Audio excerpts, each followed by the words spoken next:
নমস্কার, সনাতন ধর্মকথা চ্যানেলে আপনাদের সবাইকে স্বাগত।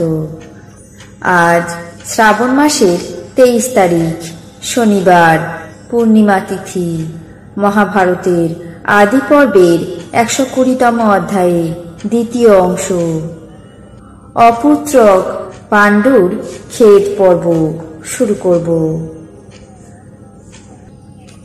নারায়ণং নমস্কৃত্য নরং চৈব নরোত্তমং দেবীং সরস্বতীং ব্যাসাং ততো জয়মুদীরয়েৎ।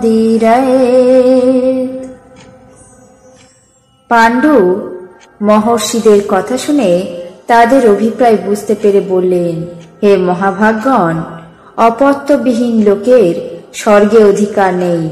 আমি অনপত্য পিতৃলোকের ঋণ থেকে মুক্ত হতে পারিনি। এই জন্য আমার মন সবসময় দুঃখের আগুনে দগ্ধ হচ্ছে। আমার জীবন কেবলমাত্র বিড়ম্বনা। মানুষ জন্মগ্রহণ করা মাত্র দেব ঋণ, ঋষি ঋণ, পিতৃঋণ, মনুষ্য ঋণ, এই 4 প্রকার ঋণে আবদ্ধ হয়। এই সমস্ত ঋণ যথাসময়ে পরিশোধ করা কর্তব্য। যজ্ঞ দ্বারা দেব ঋণ থেকে, বেদ অধ্যয়ন এবং তপস্যা দ্বারা ঋষি ঋণ থেকে, পুত্র উৎপাদন এবং শ্রাদ্ধ তর্পণ করে পিতৃঋণ থেকে এবং অনৃশংস আচরণ দ্বারা মনুষ্য ঋণ থেকে মুক্ত হতে হয়। যে ব্যক্তি এই সমস্ত ঋণ পরিশোধ করতে অসম্মত হয় তার সদ্গতি লাভ হয় না। হে মুনিগণ, আমি দেব ঋণ, ঋষি ঋণ এবং মনুষ্য ঋণ পরিশোধ করেছি, কিন্তু পিতৃঋণ থেকে আজও মুক্ত হতে পারিনি। অতএব এখন জিজ্ঞাসা করছি, মহর্ষি কৃষ্ণদ্বৈপায়ন ব্যাসদেব যেভাবে আমার পিতার বংশে আমাকে জন্ম দিয়েছেন, সেইভাবে আমার বংশে কি কোনো সন্তান জন্ম দেওয়ার উপায় আছে? ঋষিগণ বললেন, হে ধর্মাত্ম, আমরা দিব্য চক্ষু দিয়ে দেখতে পাচ্ছি তোমার দেবতুল্য পরম সুন্দর পুত্র হবে। তুমি পুত্র লাভের জন্য প্রযত্ন হও। অবশ্যই তোমার সংসারে অশেষ গুণসম্পন্ন পুত্র জন্মাবে।